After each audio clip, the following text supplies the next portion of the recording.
With that signature smug grin plastered across her face and those cold mocking eyes locked in, she points right at him, practically begging him to break down and throw one of his classic tantrums.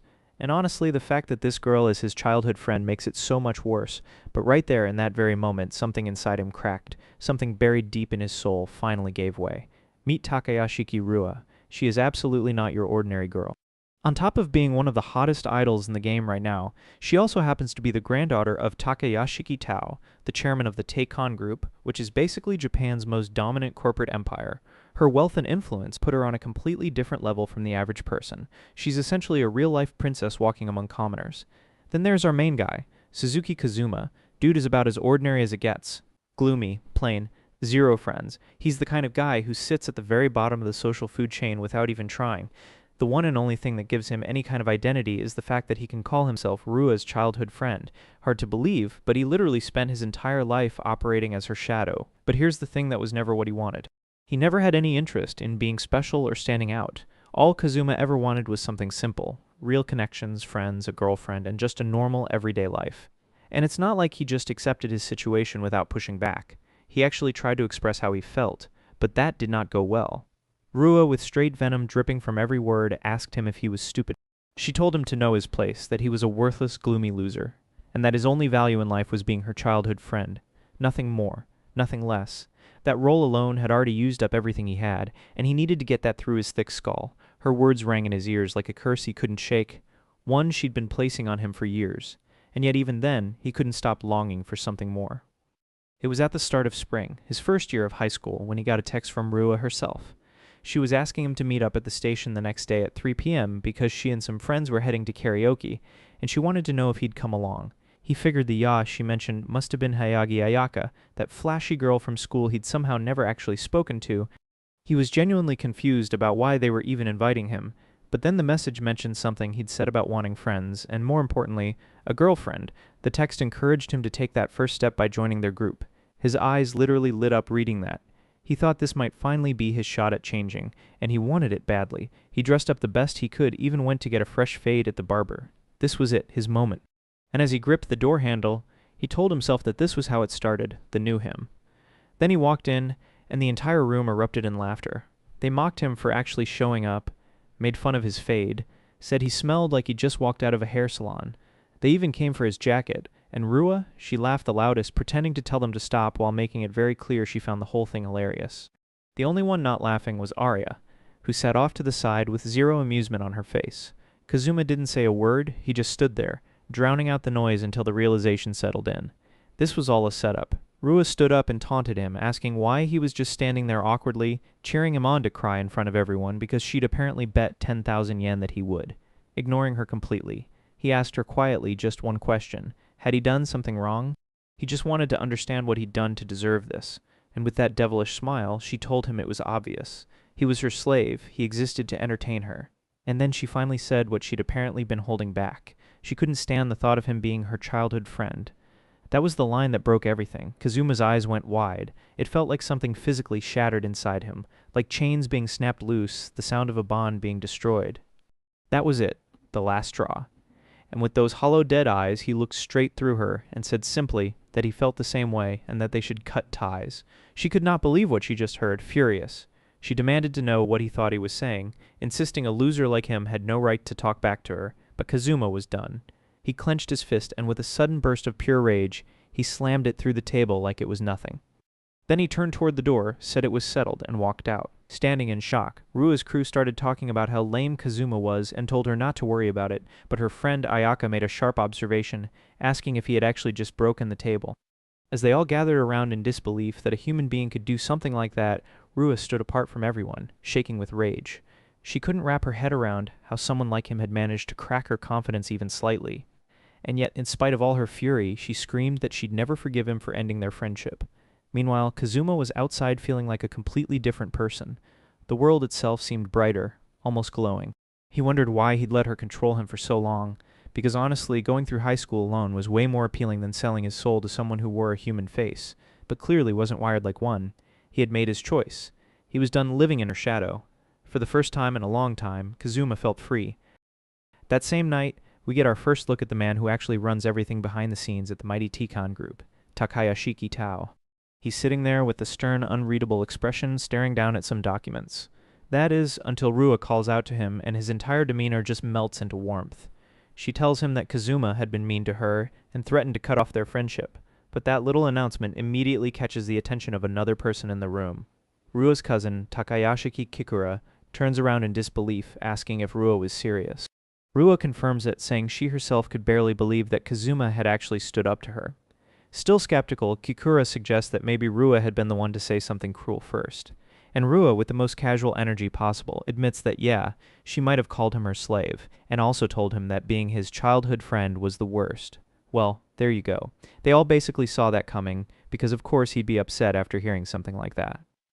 But Rua doubled down, insisting she was just teasing him. Then jealousy completely took over as she confessed that what actually got to her was watching Kazuma try to make friends and look for a girlfriend. She found the whole concept ridiculous, because in her mind, Kazuma already had her. The world's cutest Rua was always by his side.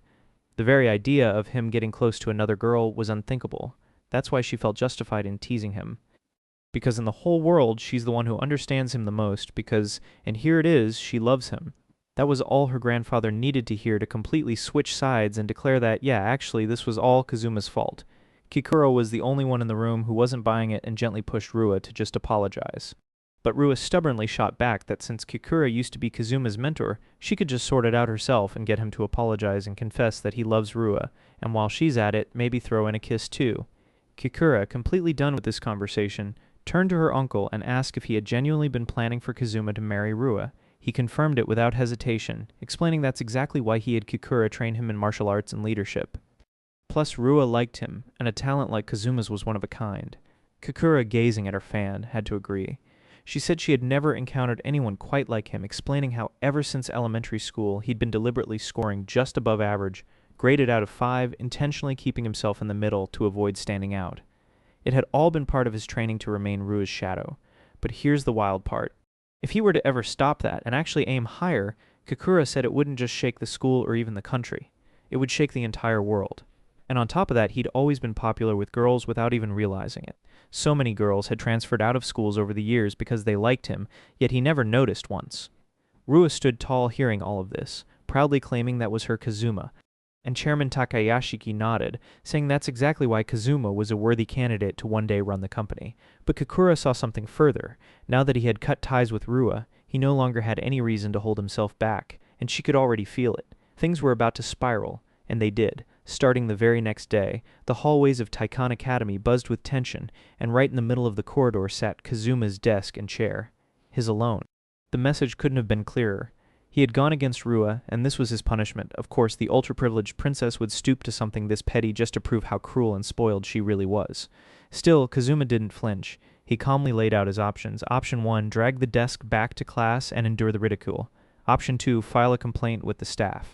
But that was pointless since the school literally belongs to Rua's grandfather, the chairman of the Taikon group. And this isn't just any school, by the way. Taikon Academy is an institution built to cultivate top-tier talent, recruiting elite students from across the nation through a scholarship program to develop the best in sports, arts, and academics. If you excel, you don't pay a single yen. But this place runs on a strict hierarchy, practically a caste system with upper and lower ranks. And sitting at the very top of the throne, Rua, the self-proclaimed princess. So yeah, option 2 was absolutely off the table. Instead, Kazuma did something no one saw coming. He pulled out a pen, scribbled a quick note on the paper taped to the chair, writing that he'd be studying on his own and that since this was clearly a direct order from Princess Rua herself, he should be counted as present. The other students stood in shock at his 200 IQ move as he strolled off to find somewhere else to be. He figured it would be a problem if too many people found out where he was going. Where he went was an underground library that almost nobody knew about. Most students, and even some teachers, had no idea it existed, but since he was a regular visitor, the senior of the library committee sometimes let him in. As he walked down toward the door, he thought about just killing time until classes ended, still wishing he could live that quiet, normal life he'd always wanted. But now that he'd gone against Rua, making friends or finding a girlfriend seemed even less likely than before. He grabbed the door handle, wishing for nothing more than to just live quietly on his own, and then he opened it and found a girl half-naked changing her clothes out in the open for some reason. In that moment, Kazuma had absolutely no idea that the story about to unfold in front of him would completely reshape his world. His goal of living a simple, ordinary life was about to be overtaken by extraordinary people, and his days were about to get very, very far from peaceful.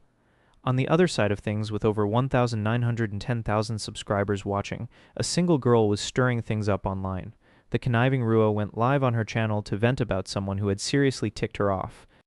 She told her story about going to karaoke with some girls from class when someone decided to kill the vibe by walking out halfway through.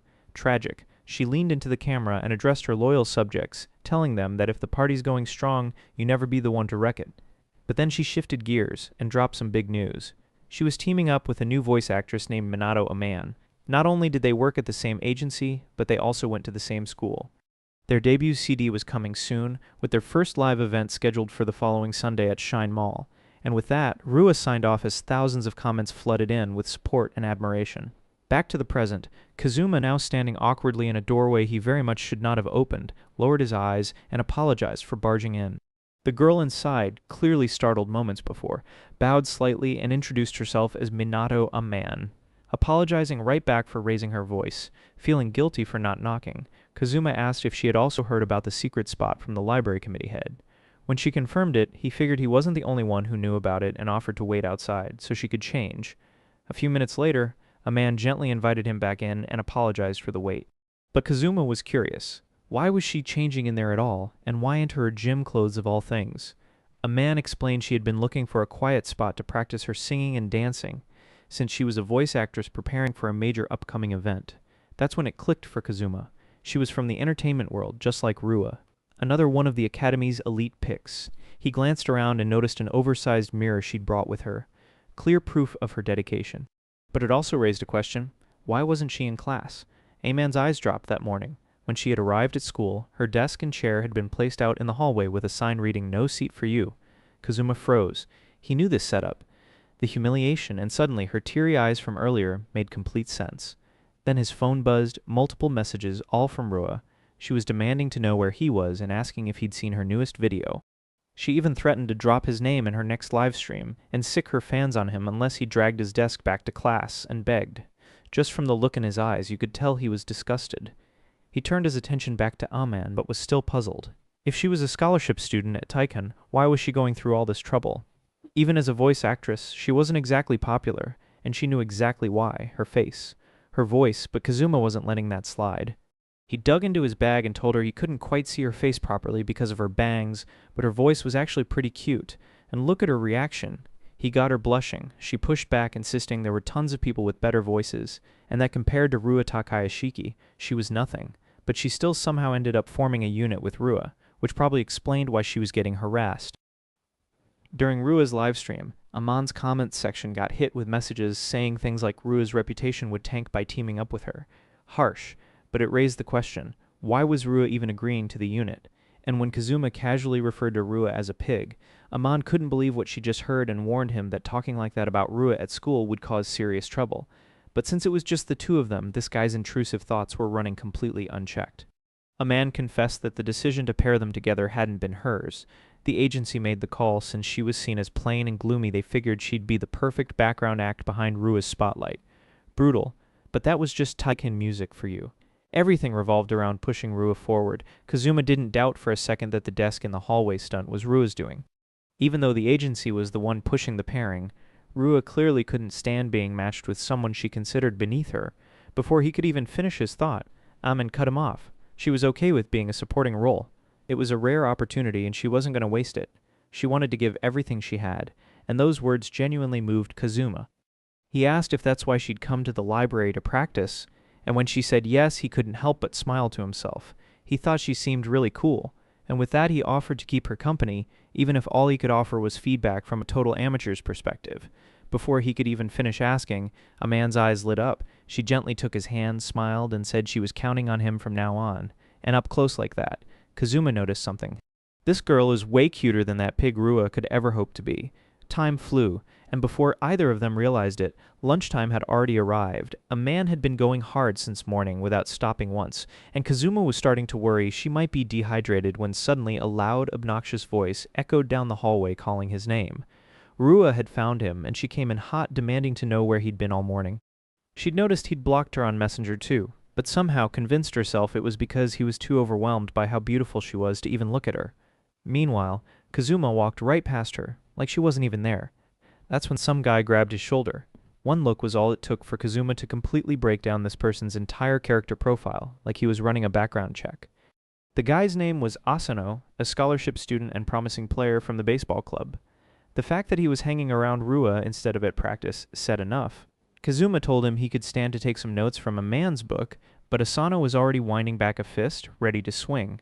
The guy threw a punch, but his hand went straight through Kazuma. Asano realized that his hit didn't land and got confused as to what happened. But before he could gather his thoughts, Kazuma appeared right behind him looking like a menace. Asano couldn't understand how Kazuma got behind him, and everyone started whispering about how weak the dumbass was. Just as Asano was about to try again, Rua stepped in and shut it down, declaring that the only one allowed to mess with Kazuma was her, and only if she gave permission. No one else got to touch him. The entire hallway went silent. Kazuma finally turned to look at her for the first time during the whole exchange. She had clearly been waiting for that moment all day. But instead of reacting the way she hoped, he simply told her she hadn't done anything impressive, and set the record straight himself. He told her that there is absolutely no one in the world that has the right to bully or be bullied, and especially when it comes to him. This guy just loves to aura farm. Rua dropped to her knees, eyes shimmering, heart completely gone. That line, that confidence, hit her like Cupid firing a bazooka at close range. To her, Kazuma had never looked cooler. A full week had passed, and a man was still grinding hard in the library, but mid-practice, she spun too fast and nearly collapsed. Kazuma caught her before she could hit the ground, and she apologized for always stumbling. He just told her not to worry about it, since he'd rather she not get hurt before the actual performance. She was starstruck. He could be all the way across the room, but the second she lost her balance, he was right there. And she wanted him to know how much his presence and encouragement had genuinely helped her. And from the look on his face, it was clear nobody had ever really said something like that to him before. He tried to brush it off and shifted his attention back to her performance. Wouldn't it be safer to walk back to center stage instead of doing that spin she always stumbled on? She said it wouldn't look great that way. So instead, he suggested she try jumping back in one clean motion, and to demonstrate, casually did a backflip like it was nothing. Bro, did he just try to use backflips to help her rehearse? Sit down, man. Obviously, that was impossible for Ammon, and she wanted to know what on earth she had just witnessed. But moving on, Kazuma observed that her posture was a bit off. She'd never been able to fix her natural slouch, no matter how much she tried. So he suggested she just lean into it instead, mimicking something cute like a cat stretching. She went along with it, giving him all kinds of adorable angles and poses, and he could barely handle how cute it was. And just like that, something started clicking for her.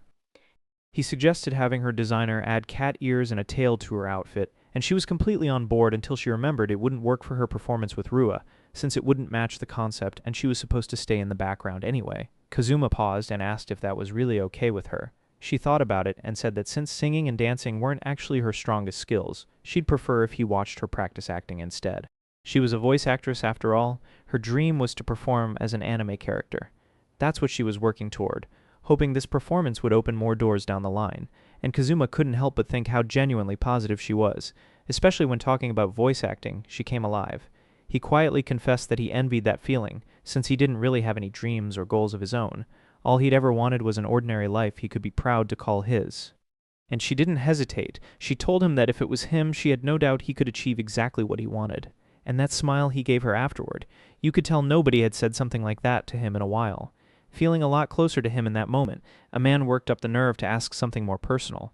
She'd heard that he and Rua had gotten into a fight, and she was worried it might have been because of her. He assured her that wasn't the case. But she pressed on, pointing out that they were childhood friends and asking if she was making things difficult for him. He told her clearly he didn't consider Rua his childhood friend anymore. That was all Aman needed to hear. She started to gather herself, clearly about to say something important. She stuttered at first, and then began to ask if maybe he'd want to. And then the library door burst open. Rua had found them. She came in ready to tear everything apart, not expecting to see Kazuma with someone. She immediately demanded to know what he was doing with some trash voice actress who was nowhere near her level. The insults flew fast, calling a man crap, calling her stupid. Then it hit her. This was why Kazuma had been slipping away after school, this girl. And just the thought of it was enough to bring Rua to tears. But she doesn't know that no one cares about her crying. She wasn't letting it go, declaring that Kazuma should have been by her side instead. A man trying to keep the peace took all the blame and said Kazuma had just been helping her out. But the second she said his first name, Rua's ears twitched. She stormed over, grabbed a man by the collar, and pulled her close, demanding to know who gave her permission to call him by his first name. She ordered a man to know her place and call him Suzuki. Then she went further, betting that under all those bangs, a man was probably ugly. But when those bangs moved, Rua looked like she got sucker punched. A man is gorgeous. Kazuma had finally heard enough. He told her to cut it out, pointing out that the two of them were supposed to be working together, even if Aman was a supporting act. That so-called sidekick had been training every single day just to hold her own. Rua had no right to get in the way of that. But Rua didn't understand. Why was he taking a man's side? They were childhood friends. Kazuma said it again, firm and clear. They were not childhood friends. You'd think she'd get it by now. She struggled to speak at first, then weakly asked if he was still upset about the other day and tried to pass it off as a joke. Kazuma was baffled. A joke? She had actually traumatized the guy. And how many people had she hurt with her so-called jokes? She was in high school. She needed to understand the difference between what was okay and what wasn't. She was the one who needed to know her place, and his words had her visibly shaking. Without waiting for her to respond, he turned and gestured to a man to leave with him. Before they reached the door, Rua shouted that she was way cuter than a man, and there was no way she'd lose to some low-tier voice actress. But by the time the words finished leaving her mouth, they were already gone. Outside, a man lowered her head and apologized, thinking she might have been the reason Rua got upset. But Kazuma told her not to apologize. Actually, the whole thing had just given him an idea. If they played on Rua's oversized pride, they might be able to throw her completely off. He was calling it Operation Amen Dance.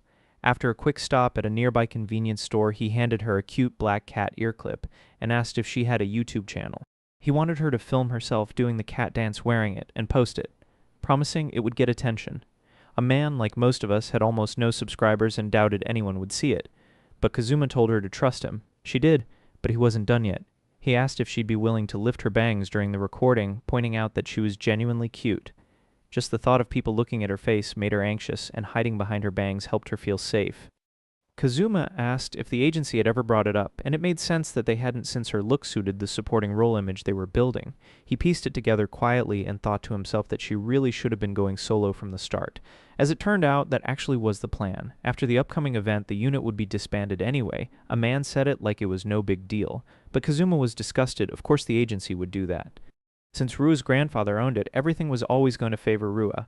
A man even acknowledged that in terms of popularity and looks, Rua was on another level. Hearing all of that, Kazuma finally understood her lack of confidence wasn't some personality flaw. It was the product of her environment. She had grown up in spaces, both at school and in the entertainment industry, where anyone who dared to stand out too much was torn down by people terrified of losing their own standing.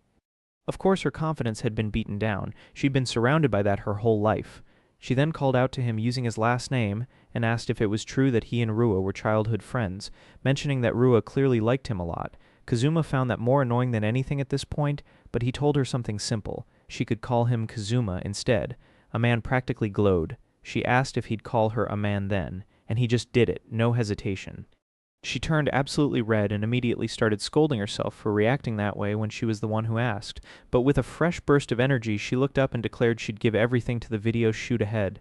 The video went live quickly. A bright, enthusiastic Aman introduced herself as a voice actress performing the Aman dance on a channel with 41 subscribers. Then she danced, and not just any dance. She put all her soul into the dance. The dance looked similar to the one she did for Kazuma. At the end, slightly out of breath, she told viewers she'd be performing live that Sunday and asked anyone who was free to come by. She also remembered to ask people to subscribe. Kazuma watched from his phone and thought her whole performance was adorable. He noticed she'd already gotten some hate comments from Rua's fans, but there were also real viewers in there. He checked Rua's channel while he was at it, not because he cared, but purely for research. Rua was completely losing it on there, calling Kazuma every name in the book except his actual name, which made her earlier threat to name him publicly clearly just a bluff. She'd somehow grown to 1.1 million subscribers and was still going off about Kazuma not appreciating her. Then she wrapped up by snapping back into her bubbly online persona, claiming the whole meltdown had just been emotional expression acting and that she might get into acting herself. And then she signed off. Kazuma stared at his screen and genuinely did not know what he had just witnessed, but it lit a fire in him. If that's how she wanted to play it, he was going to crush her without holding back. Unfortunately for their plan, Rua's video hit over 20,000 views in just 3 hours. A man's video was sitting at around 52 views after 2 hours, but to Kazuma the content was clearly strong. The only thing missing was eyeballs, and he knew exactly how to fix that. because outside of being a gloomy loner at school, Kazuma had a whole different identity online. In a mobile game he played regularly, he was actually the vice leader of a pretty major clan. 3 days later, a man's video had crossed 500,000 views. She was stunned, asking what exactly Kazuma had done. He said he'd just spread the word around a little. But if the video itself wasn't good, it never would have gone viral. That was all her talent and hard work. Just hearing that made her really happy. She even mentioned running into someone at school who told her they were planning to come to her event. Meanwhile, Rua had posters plastered all over the place. But to Kazuma, all that was left now was waiting for Rua to take the bait. And she took it hook, line, and sinker. Of course she did. He wasn't even surprised. A man, however, was shocked to see Rua showing up with cat ears on. Getting straight to it, Rua announced that she'd seen the video and made it clear that this Sunday was going to be a cat ear showdown, so everyone would know once and for all who the cutest and most popular one really was. Kazuma had already predicted this move. He also noticed the tiny twitch at the corner of her lips that told him she wasn't as confident as she was pretending to be. Everything was in place. On the day of the event, Kazuma arrived early to support a man and found her standing near the wrong door. Rua had apparently instructed her manager to boot a man from the dressing room because she didn't want to breathe the same air as a nobody. So a man had set herself up in a nearby storage room, but Kazuma actually thought this might work in their favor since they wouldn't be disturbed. He reminded her that showtime was coming and told her he believed in her. She'd improved enormously. He'd watched it happen. A man wasn't fully convinced yet, and she asked why he was willing to go this far for someone like her. He gave her a straightforward answer. He thought the school was suffocating under its favoritism toward scholarship students. He knew it happened everywhere, but the way general students were treated was too blatant. If someone like Aman, who wasn't a scholarship student, could shine on that stage, it might crack open the wall the school had built. But honestly, the bigger reason was simpler than that. He'd watched her work so hard, and he desperately wanted to cheer her on. He reached into his bag and pulled out a custom cat ear he'd made for her. He'd wanted to find something that would really suit her, so he just made it himself. She took it, genuinely moved, and promised she'd give everything she had. But he pointed out she wasn't wearing it right. He placed his hand gently against her face, pushed her bangs aside, and fit the ear into place. Then he smiled and said it looked great on her. A man turned completely red and couldn't get a single proper word out. But as he looked at her, he thought about that day he tried so hard to dress up for karaoke. How he'd gone to the barber, put on his best jacket, walked in expecting a fresh start, and how they had all laughed. That's usually how it goes in stories, but not for him. A man, though, was different. She was someone who could genuinely shine. She had big dreams, and she'd put in the work. He was about to say more when a knock came at the door. She was up next. He reached out his hand, told her to go and steal every single one of Rua's fans. She grabbed it and ran. The event started with Rua walking out to a buzzing crowd looking extra adorable in her cat ears. She introduced their new unit, Princess Royale and the Happy Servant, and then somewhat reluctantly acknowledged that she hadn't introduced her partner yet. Minato, a man, stepped forward with a bright smile and kindly asked for everyone's support, but even as Rua smiled, she caught murmurs spreading through the crowd. People thought a man looked really cute. She couldn't understand it. All a man had done was push her bangs back a little. It didn't matter. When it came to singing and dancing, Rua was certain she was the superior performer. Time to get the show started. As the music began and their voices filled the arena, the whispers returned. The crowd was asking who this charming girl beside the princess was. Had someone this cute ever been on TV before? Some were even saying she was way cuter than Rua, and her performance was outshining Rua's too. Rua could feel it. She was starting to sweat. From his vantage point above the stage, Kazuma already knew it was over. Rua had walked into a trap she set for herself. She'd assumed that opening with her idol performance would guarantee victory, but while she was busy playing the role of the unbeatable princess, a man had been refining every single detail of her performance day and night until she radiated something undeniable. By the time the curtain rose, the battle had already been decided. Blinded by jealousy over a general student who had gone viral with a cat dance, Rua had foolishly stepped into Aman's world and played by Aman's rules, just like she had once forced Kazuma to play by hers, and now Rua was about to feel exactly what Kazuma had felt at that karaoke session. Then Kazuma noticed something off. Men in black suits weaving through the audience toward the back of the stage. He slipped away and cut through a restricted area to see what was going on. One of the suited men was frustrated that he couldn't reach any of his teammates. He was running out of time. The song was almost over. He decided he'd just drag Aman off the stage himself. Kazuma was absolutely not going to allow that. The man, too focused on his mission, didn't even notice his fallen teammates lying on the ground behind him. Kazuma asked who exactly this guy thought he was about to put his hands on. It quickly became clear that this was part of the Takayashiki family's private security, and they'd been ordered to remove Eamon from the stage if she didn't deliver as a satisfying supporting act. Once Kazuma confirmed that, he moved fast, too fast for the man to track. One precise strike, and the man crumpled to the floor. He noted to himself that the security team had really gotten sloppy lately. He slipped back toward the arena, relieved that things still seemed to be on track. To Kazuma, this was a man's moment. She had fought so hard for it. He refused to let anyone ruin it. But then a thought struck him. Even if they had dragged her off the stage, it wouldn't have mattered. Every single person in that venue had already been touched by her voice. A man was shining, and nothing could stop that now. He cupped his hands and shouted that she could do it. The sound of his voice filled a man with a surge of fresh energy, but it hit Rua like a bucket of ice water. She took one wrong step, lost her footing, and crashed face first into the stage. And just like that, what people would soon be calling the fall of idol Rua was over. A man had won. By the following day, every major entertainment outlet was covering the event, carefully avoiding any mention of Rua's wipeout and Aman's stunning breakthrough. Classic Taikon music, damage control in full effect. But in the age of social media, truth had nowhere to hide. Rua's fall was going viral across every platform, and a man's name was on everyone's lips. A man was receiving praise from every direction, and to Kazuma, that was more than enough. She was finally getting the recognition she deserved, but that also meant maintaining his current position beside her would require a lot more effort. Rua was going to be furious. The official coverage may have glossed over her fall, but the clips and memes spreading across the internet didn't care.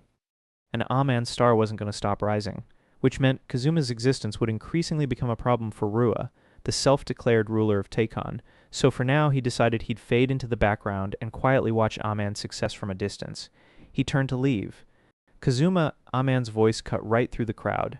She weaved through everyone until she caught up to him, a little breathless, and wished him a good morning.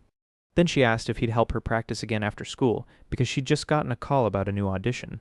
An outside agency had reached out to her directly, and she was seriously thinking about leaving Rua's agency to chase her real dream of becoming a voice actress, and she wanted Kazuma there while she practiced for it. He started to respond, but a man pressed a finger to his lips. She told him not to call her A-man anymore. From now on, only he was allowed to call her A-manan. The hallway erupted with whispers, and before anyone else could react, Rua had already broken her silence, furious that Aman had the nerve to do that to her man. Kazuma noticed that since Aman had started pushing her bangs back, she really had changed, and maybe that was partly his doing. He was the one who had encouraged her confidence after all. Leaning in close, Aman whispered and asked if he planned on accepting her feelings. That was it, the final blow. Rua could only watch helplessly as the situation completely slipped out of her control and then fainted on the spot. Somewhere in the crowd, Asano started yelling for someone to call an ambulance. After the event and following Aman's debut, she rose to celebrity status almost overnight. Every day was packed with new jobs and obligations that she had to balance with school. Even small moments like being spotted at the school entrance were enough to set people buzzing about her. As for Kazuma, he'd become known as the mysterious loner who somehow always ended up surrounded by both Rua and Aman. He was fine with that reputation to him. Things were finally settling into something peaceful. Then nearby laughter caught his attention. Asano was over in the corner, attempting to shoot his shot at Arya, claiming he'd risk everything to date her. She wasn't buying it for a second, clocking that he'd probably only said that because Rua had already turned him down. Hadn't he been saying he was in love with a man just a few months ago? She told him bluntly that being that desperate to get a girlfriend was going to push girls further away. While everyone around them laughed at his transparency, Asano insisted he genuinely meant it. Arya was pretty, a fashion leader, a top student, and the star of the dance club. Of course he actually wanted to date her. She laughed right in his face. She already had a boyfriend. And Asano nearly collapsed from yet another rejection. Everyone seemed to know that Arya was definitely not the type interested in guys who weren't on her financial level.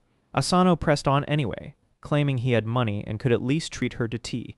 She held up the purse in her hand and told him it was a brand new release, bought by her boyfriend without even asking the price. If Asano wanted to compete, he'd need to be able to afford tea 1,000 times over.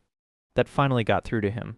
Kazuma sat across from all of this. Watching Arya was known throughout the elite group for her beauty and social status, and clearly had no issue saying whatever she felt at full volume, but something else caught his eye. Arya was sitting on a desk that belonged to someone else. And when he looked closer, he recognized the book in her hands. He'd returned it to the underground library recently, which meant she must have borrowed it afterward. That thought genuinely made him happy. It was a great book, and it deserved to be read instead of gathering dust. From the look of her, she'd clearly been eager to sit down with it. He walked over and told her that wasn't a great place to be sitting and asked her to move. Her eyes widened for a second before turning into pure irritation. She told him not to act all familiar with her and called him annoying. He didn't care. The bell was about to ring, so she should just head back to her seat.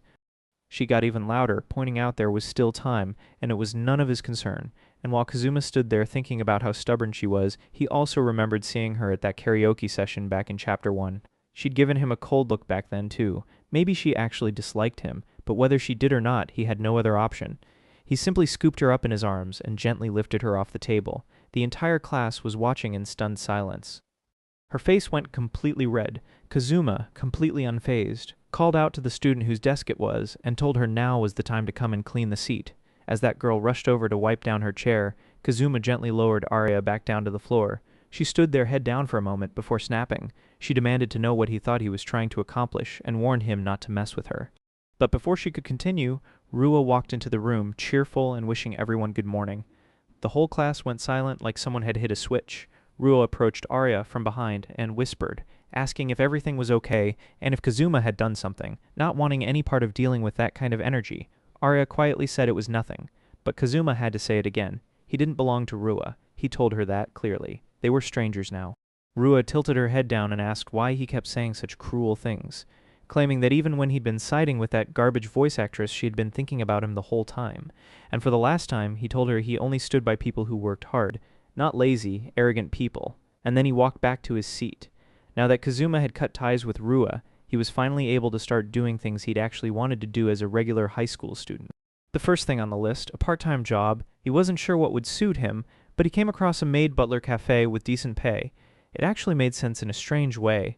Back in middle school, he'd been forced to live in Rua's family mansion and had to learn how to clean and serve in preparation for waiting on her household. So if this was a real cafe environment, maybe he could actually put those skills to use. He applied, and they hired him on the spot. His employer told him his manner had come across as genuinely polished, and she was thrilled he'd dropped by. Their space wasn't huge, usually just 2 people working the front while she handled the kitchen, but he shouldn't worry because there was a reliable senior he could work alongside, someone very easy to get along with. Making his way to the back to meet this dependable coworker, Kazuma just hoped they'd be nice. He pushed open the door, introduced himself, and the young woman inside looked like she'd just seen a ghost. Her broom hit the floor. She couldn't believe their new part-time hire was Kazuma. Meanwhile, somewhere else entirely, Rua was staring at a wall covered in photos of the 2 of them and announcing that she finally understood. He had been testing her love this whole time, and from here on out she was going to do her best. Her sharp eyes darted toward him. She warned him not to tell a single person she was working this kind of job and demanded to know why it had to be him of all people. She'd never acknowledge him as her junior. Then she noticed Kazuma wasn't looking at her and called out again, asking if her secret was safe with him. When he still didn't respond, she exploded, shouting that she knew cleaning in a maid outfit was a bit odd and that if he wanted to laugh, he should just go ahead and do it already. Confused, he asked why he would laugh. There was nothing funny about a person working hard. Her face turned completely red. She exclaimed that she wasn't actually doing much and only took the job for the money. But Kazuma could clearly see the truth. The glasses near the chandelier, the spaces underneath chairs and tables, even the hard-to-reach corners. Everything was spotless. He pointed out that her hands and knees were visibly dirty, as if she'd been kneeling to scrub stains before going over everything with a mop. He called it genuinely impressive work. She stared at him, blushing more intensely by the second, before finally gritting her teeth and yelling at him to shut up and go change his clothes before they opened. She had things to teach him before then. Kazuma stood there with a hopeful smile and told her he'd do his best. Not long after, the cafe was open. Arya moved through it with ease, taking orders and sorting seating with warm professionalism. She was completely different from how she acted at school, and it didn't look like she was performing either. She seemed genuinely happier here, but Kazuma made sure to focus on his own work and stay out of her way. By evening, the rush had died down and Arya was slumped over the counter, completely wiped out. Kazuma asked if it was always this packed during lunch hours, and she confirmed it always settled down by evening.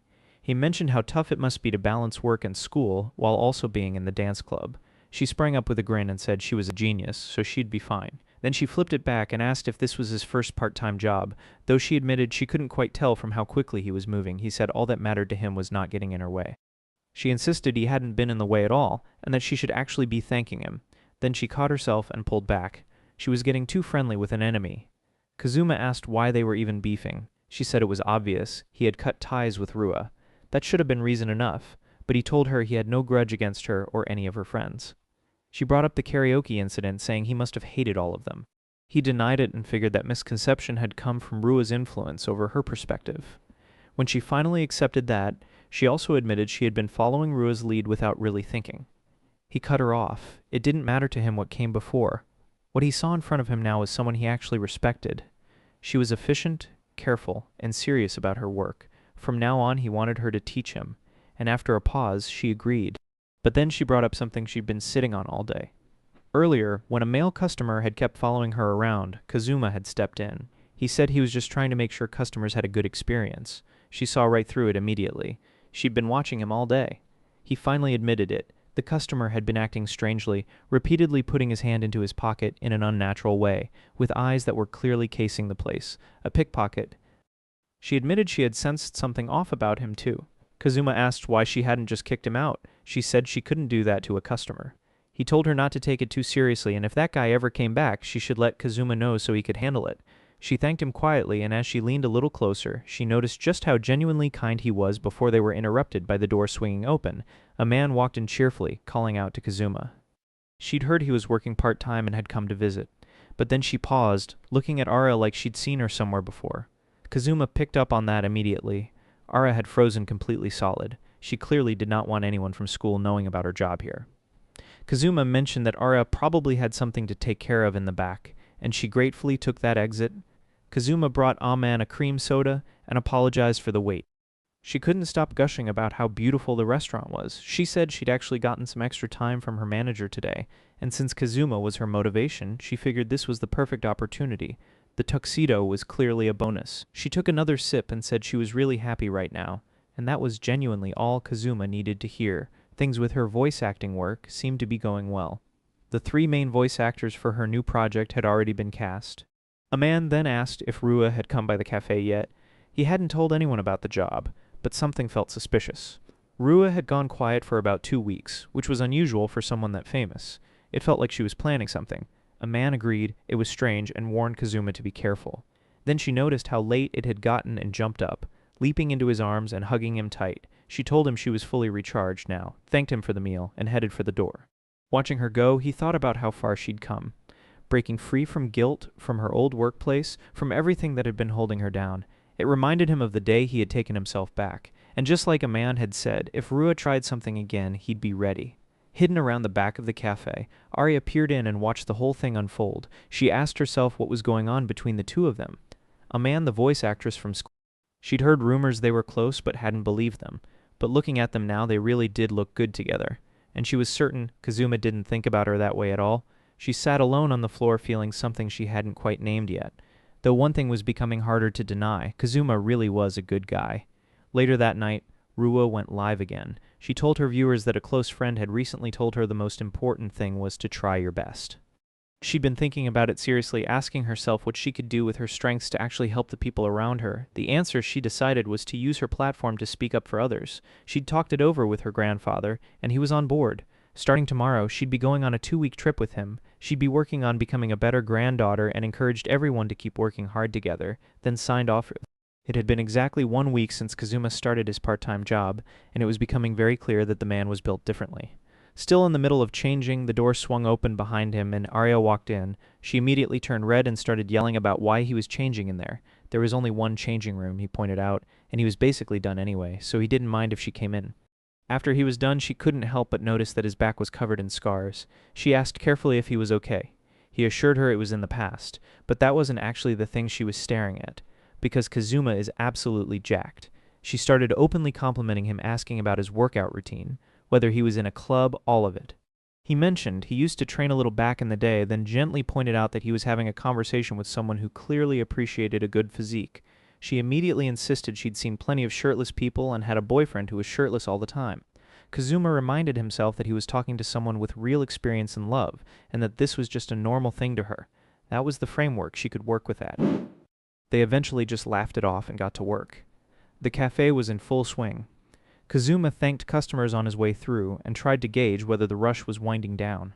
Their manager had gone home sick, which made things a little trickier. He was just about to head to the kitchen to tackle the pile of dishes when he overheard something at a nearby table. A customer was telling Arya he wanted to order more food and asking if she could come for a ride to the beach. The typical obnoxious flirt. Since Arya was experienced in love, Kazuma figured she could handle it fine. She was absolutely crumbling under the pressure, nervously shouting that she didn't know what to say. These guys thought it was the funniest thing in the world. Kazuma was baffled watching her fall apart, wondering if maybe customers just made it harder to respond firmly. Then the guy reached out and placed his hand on the hem of her uniform skirt, grazing her thigh, and told her if she was wearing something that short she must want to show it off. Arya begged him to stop. His friends in the back were egging him on, and one of them warned her not to make the guy angry since he knew karate. The guy grabbed a bottle off the table and said he'd prove it by splitting it clean in half, and he did chop it. Hard. The bottle went flying across the room toward Kazuma, who caught it in his right hand without looking up. The guy demanded he bring the bottle back over. Kazuma walked over slowly, set the bottle down on the table, and then, with everyone watching, straightened his hand and sliced right through it. The top half launched off the table, bounced off the corner of a wall, and dropped perfectly into the trash. The entire cafe lost their minds. The guy's blood started boiling. He grabbed Kazuma by the collar and said splitting a bottle wasn't anything impressive, and Kazuma agreed. That wasn't anything special, but he told the guy he'd show him something special in just a moment, clenched his fist, and drove it straight into the guy's throat. He went down like his legs were removed. Kazuma made a calm public service announcement asking customers to please refrain from causing disruption. He then apologized to the guy on the floor, noting that he might have gone slightly overboard, and mentioned that if the guy could manage to realign his vocal cords, he might recover in a few days. He'd pay the medical bills out of his own salary, and leaning down, he told the guy clearly never to come near Arya again, and asked if they understood each other. The guy took one look into Kazuma's eyes and ran. His friends followed right after him. Kazuma turned and asked Arya if she was all right, reminding her that she'd done her best. She spun around with tears forming in her eyes and buried her face in his chest. This man Kazuma is just too overpowered. The cafe erupted again.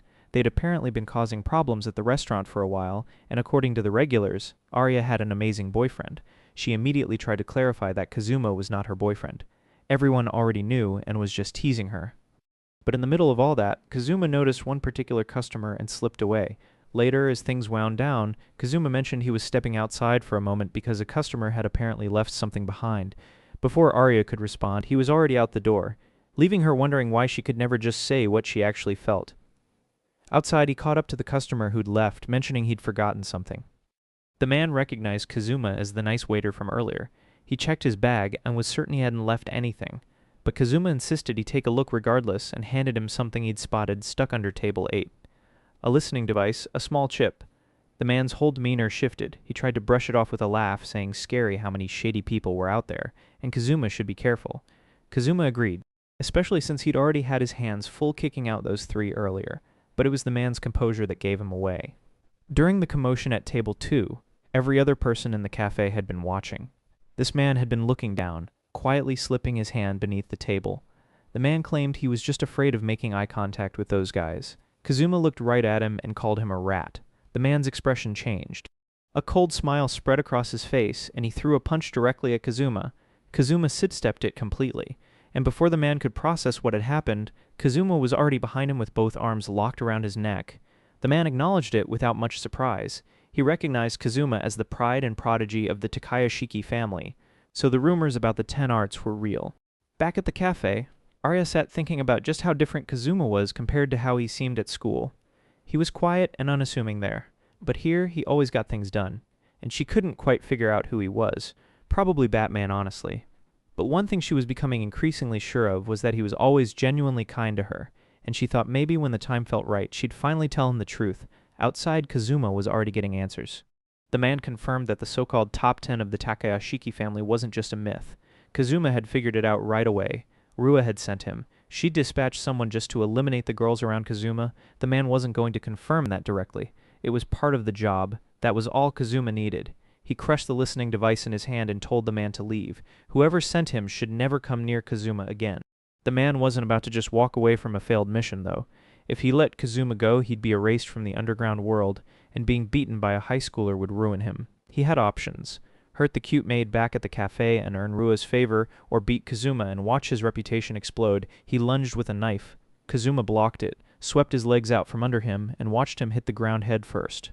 With his knee pressed into the man's throat, he told him this was a warning. He was letting him go this time, but he should leave the Takayashiki family the same way Kazuma had. Back inside, Kazuma quietly went through the cafe collecting every listening device the man had managed to plant. He was genuinely surprised by how many there were. He dropped them all to the floor and crushed every single one under his feet. Luckily, Arya hadn't noticed any of it. Speaking of Arya, she called out from the kitchen to let him know it was all clean. She noticed the cafe itself was spotless and asked if he was done. He wasn't quite finished, but she offered him something anyway. Tea together if he wanted, he agreed without hesitation. She asked him something she'd been curious about. Why had he started working part-time in the first place? For him, the answer was simple. He wanted to try doing the things a normal high schooler would do.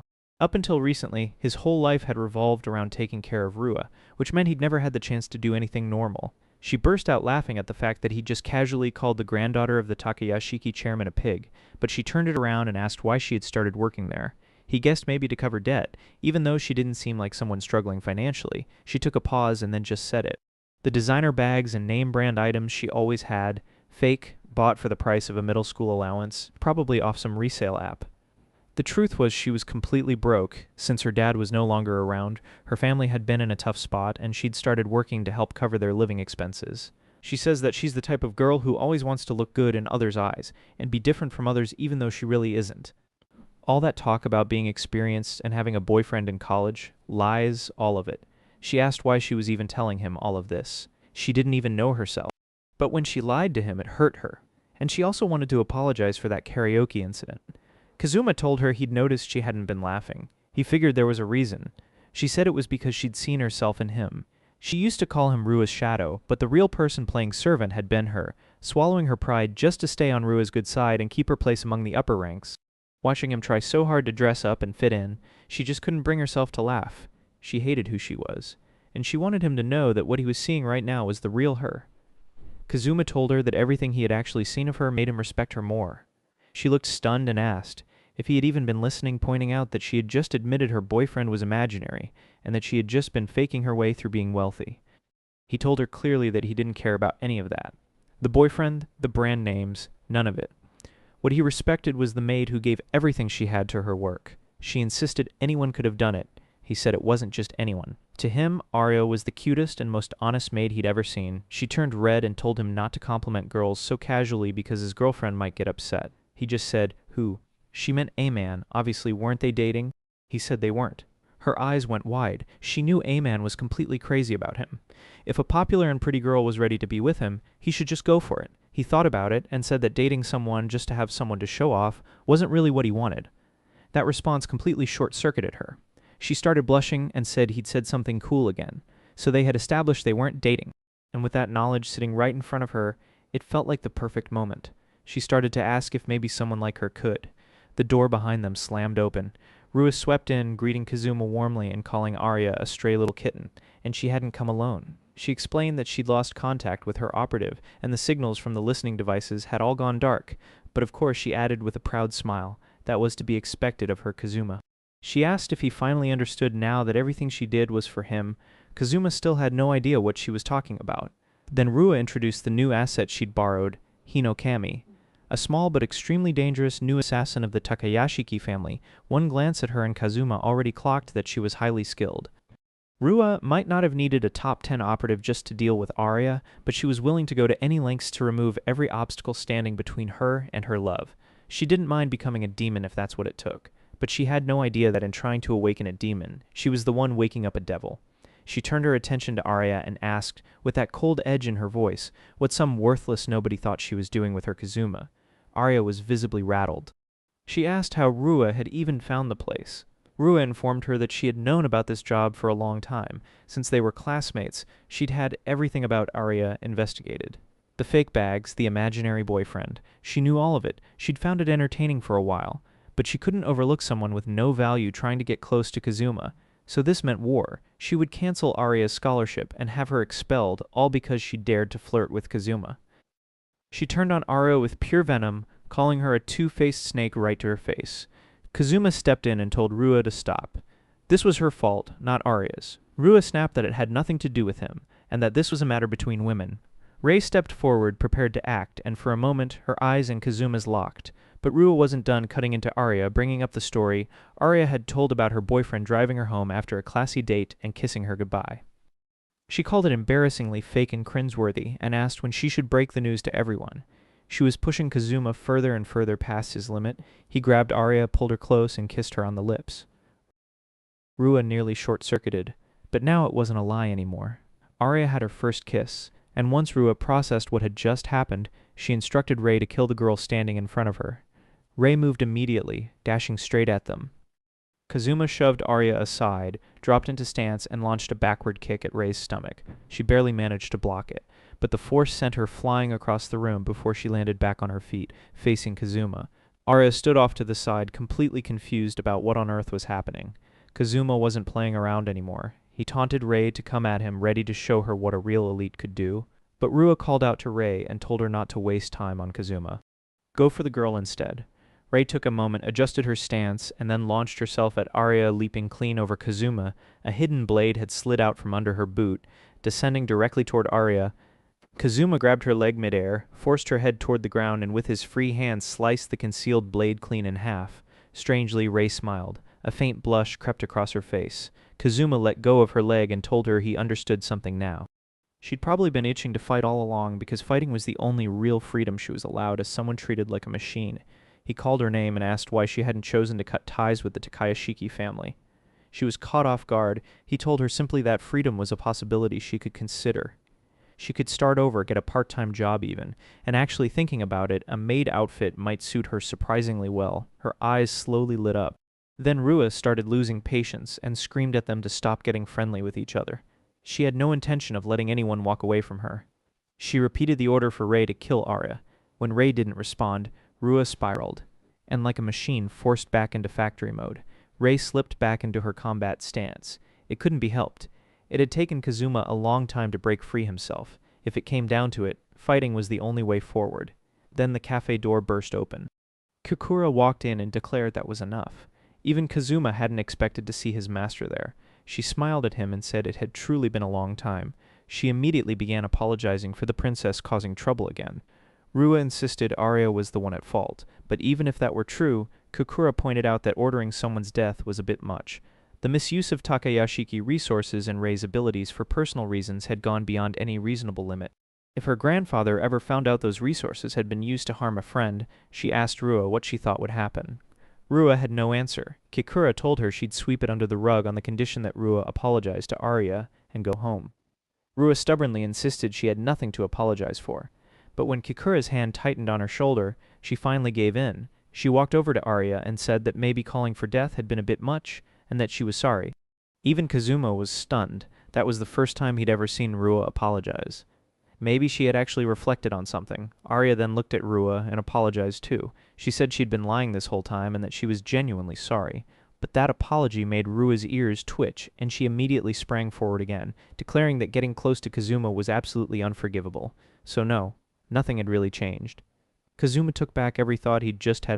As they prepared to leave, Kukura asked Kazuma one final question, whether he had any plans to return to the Takayashiki family. The question caught him off guard. He made it clear he didn't, and apologized for not saying goodbye properly when he left. She understood his reasons, but told him that Rua's grandfather had no intentions of giving up. As the most powerful man in Tokyo, that was going to make things very difficult going forward. Kazuma said he'd considered all of that before cutting ties. His goal was still to live as normal a life as possible. Kukura laughed. She had no idea that was what he'd been after, but somehow she'd always known he wasn't someone who could be owned. She said next time she'd like to visit as an actual customer. He said he'd give her special treatment. She smiled and told him that the next time they met, they might just be on opposite sides. He promised to go easy on her, and then they left. The cafe returned to quiet. Kazuma walked over to Arya, who had been completely zoned out, staring at nothing. She told him she was physically fine but couldn't wrap her head around any of what had just happened. It felt like she'd been dropped into a video game and had narrowly avoided dying. He apologized for dragging her into his mess. She said she was the one who'd made Rua angry by lying about the boyfriend and kissing her man. Just thinking about the kiss sent her into a full panic. She shot up from the floor and stammered her thanks for protecting her. Then she got quiet and asked why he was so kind to her. She didn't think she deserved to be his friend. He looked back at her and asked if there were some kind of special requirements for friendship. Since he'd never had friends before, he wasn't sure what was normal, but he knew he respected her, and he wondered if that alone wasn't reason enough. She still didn't feel like that was enough and asked if she could at least do something to make it up to him. He had one request. He wanted someone to go shopping with him for clothes. After the karaoke humiliation, his sense of what was normal had gotten completely scrambled. He just wanted to look a bit more regular and put together. Arya's eyes lit up instantly. She rushed forward and hugged him, declaring it was her specialty and that she was going to make him look the coolest in the world. He just asked to look normal. Close enough, as they'd been growing steadily closer. She looked up and asked if from now on he'd call her Ayaka, and that she'd call him Kazuma. He had no problem with that at all, and called her Ayaka right away. Since she'd already gotten this far, she figured she might as well ask about the kiss. He apologized for not asking first. She said that wasn't the issue at all. It had just been her first one and she'd like to do it again sometime, but in a more romantic way. He looked at her, said he understood, and kissed her again. When they pulled apart, she immediately asked for another one and wrapped her arms around him. She gazed up into his eyes and whispered that she wanted to thank him. I honestly have no words. This guy's is just a baller, man. What can I say? I'm trying to be like you, my boy.